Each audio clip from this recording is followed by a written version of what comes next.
Hello दोस्तों, स्वागत है आपका अपने यूट्यूब चैनल विद्या मंदिर में। दोस्तों, आज हम क्लास 11th हिस्ट्री का पहला चैप्टर समय की शुरुआत से पढ़ने वाले हैं। दोस्तों, जैसा कि हम लोग जानते हैं कि हमारा पूर्वज जो है पहले बंदर होते थे और वे 4 पैरों से चलते थे और उनका धीरे धीरे क्रमिक विकास हुआ और वे आज हम जिस रूप में मानव को देखते हैं वे 2 पैरों में चलते हैं। तो जानते हैं इस चैप्टर में कि मानव का विकास कहाँ से हुआ, मानव का उत्पत्ति कहाँ से हुआ। तो चलिए चैप्टर को शुरू करते हैं।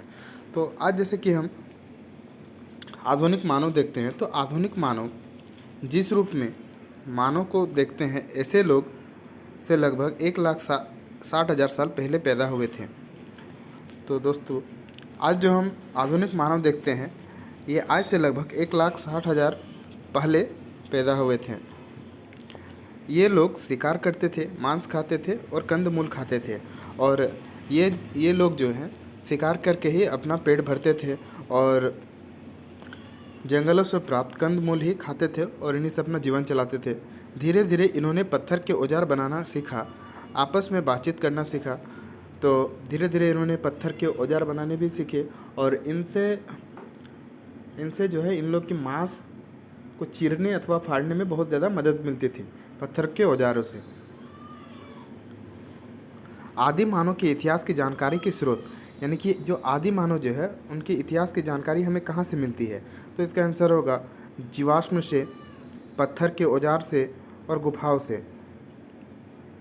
दोस्तों, जीवाश्म मतलब क्या होता है? जीवाश्म मतलब होता है ऐसा जीव जिसका जो आज नहीं है, जो समाप्त हो गए हैं, मिट्टी में मिल गए हैं और जिसका कुछ अंश बचा हुआ है, इन्हें हम जीवाश्म कहते हैं।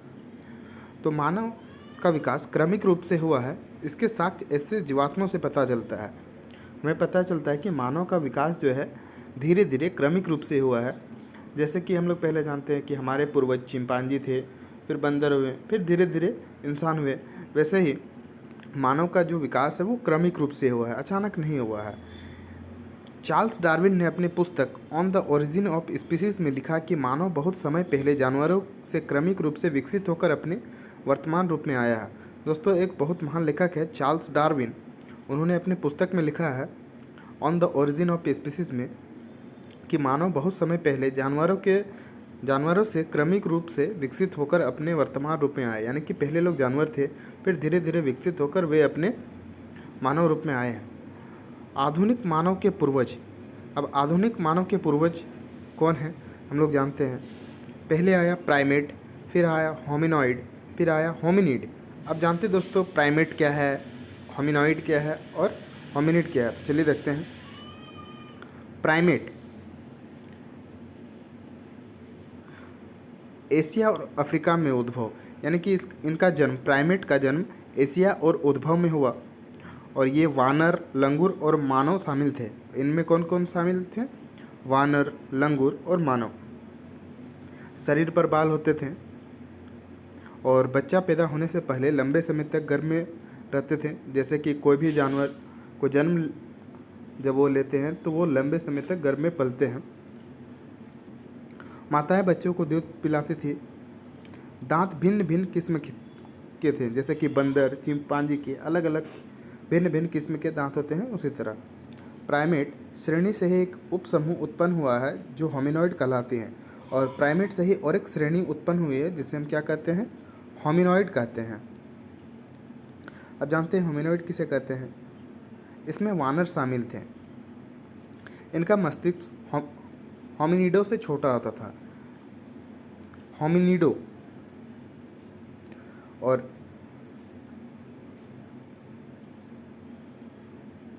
चार पैरों के बल चलते थे। होमिनॉइड जो थे वे 4 पैरों के बल चलते थे और ये बंदरों से कुछ भिन्न थे, कुछ अलग थे। शरीर बंदरों से बड़ा होता था और पूंछ नहीं होता था। जैसे कि हम पहले देखें कि प्राइमेट में जो है वानर, लंगूर और मानव शामिल थे। तो इन लोगों के कुछ पूंछ भी होते थे, लेकिन होमिनॉइड आते आते इन लोग का पूंछ नहीं रह गया। उसके बाद हम लोग देखते हैं होमिनिड। इसका उद्भव अफ्रीका से हुआ। दोस्तों, एक क्वेश्चन आएगा कि मानव का उद्भव कहाँ से हुआ है, तो इसका आंसर हो जाएगा अफ्रीका। इनका मस्तिष्क का आकार बड़ा होता था। तो दोस्तों, होमिनिडो का मस्तिष्क यानी कि दिमाग का आकार जो है वो बड़ा होता था। हाथ से औजार बनाने की क्षमता थी, यानी कि ये लोग देखिए धीरे धीरे इन लोग का क्रमिक विकास हो रहा है। पहले जो है, पहले वे 4 पैरों पे चलते थे और इसके बाद जब वे 2 पैरों पे चलना सीख गए तो इन लोगों का 2 पैर यानी 2 हाथ बन गया। और जब 2 हाथ बन गया तो 2 हाथ फ्री हो गए। और जब ये 2 हाथ फ्री हो गए तो ये धीरे धीरे अपना दिमाग का प्रयोग करने लगे और ये औजार बनाने में का भी कला सीख लिए। हाथ से औजार बनाने की क्षमता थी।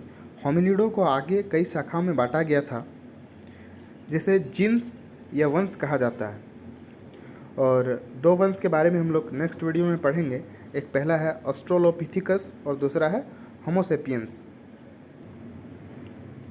दोस्तों, अगर ये वीडियो आपको पसंद आई तो हमारे चैनल को लाइक करें और सब्सक्राइब कर दें।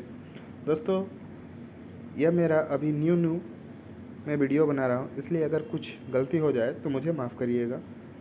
मैं नेक्स्ट वीडियो में और सुधार करने का प्रयास करूँगा। इसके लिए धन्यवाद।